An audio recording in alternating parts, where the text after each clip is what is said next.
started asking him questions. And he began to teach. And he understood that as human beings caught in the wheel of becoming, that we need something to do. We generally need something to do. So in his first teaching, he gave us something to do. And the basic thing that he gave us is the practice of meditation, which is really just about how to be. But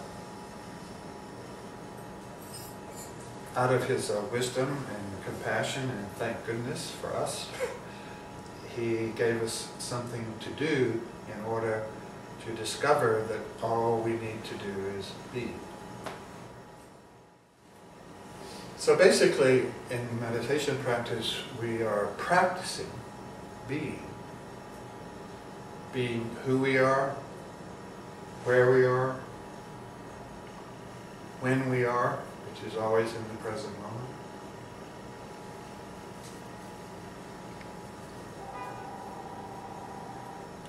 And that, from that practice unfolds the path of awakening that the Buddha taught, that leads each of us, has led many hundreds of thousands of millions of human beings and practitioners towards enlightenment, which brings what is called the twofold benefit, that is, benefit for ourselves and benefit for others, benefit for the world. So being always takes place now.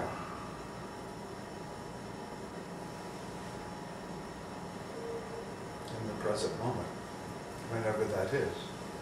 We can't be yesterday. We can't be tomorrow. But we already be now, so to speak. Whereas the notion of becoming is always something in the future. Something is going to happen because we practice meditation, which is known as the path.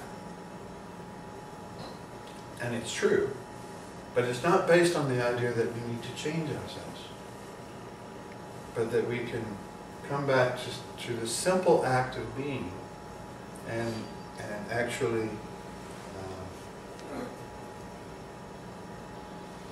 that is wakefulness. That is that coming back to being in the present moment is the path, or is the kind of ground, you might say. Making friends with ourselves in that way is the ground on which all of the Buddha's teachings that become quite vast and profound is based on. It's interesting that the Tibetan word for Dharma, which refers to, simply translated as the truth, and it generally also refers to the teachings of the Buddha, the truth of the way things are, how things work.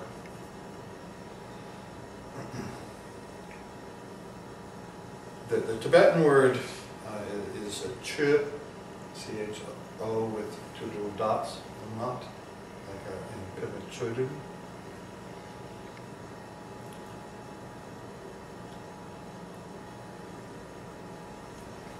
And the word Chö in Tibetan literally means to heal or to restore.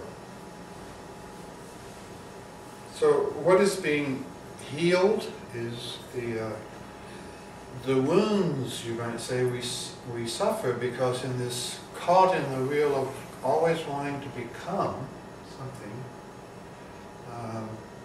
we are wounded.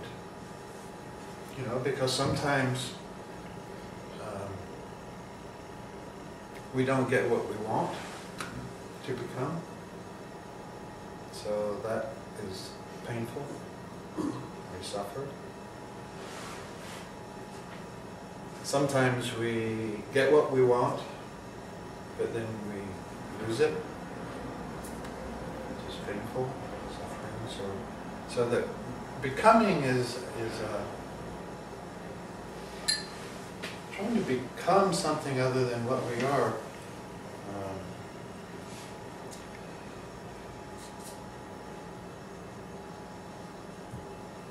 We're out of sync. We're out of sync with what is. It's almost like gears of a car that aren't fitting together properly. So they bump and rub against each other. And that friction, so to speak, we experience as suffering. Original word that the Buddha used in Sanskrit is dukkha, which we translate as suffering or anxiety. And it's very interesting that origin of the word dukkha kind of came from literally an axle that wasn't in the center of a wheel. It was off center. So that every time the wheel turned around, you know, it would bump. It wasn't synchronized properly. And therefore, the ride was rather bumpy. As I said, the me-ness, which refers to ego, or that sense of a separateness, of being separate from everything else. There's me, and there's everything else that I have to deal with.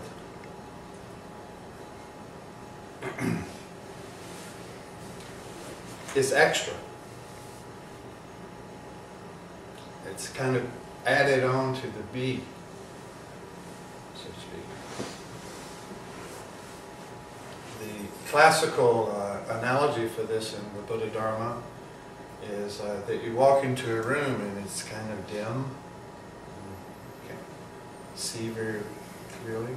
And you look over into the corner of the room and there's a snake coiled, ready to strike. And of course you experience tremendous fear and anxiety. So you kind of work your way along the wall and get over to the light switch. Turn on the light. And when you turn on the light, you realize that it wasn't a snake at all, but a coil of rope.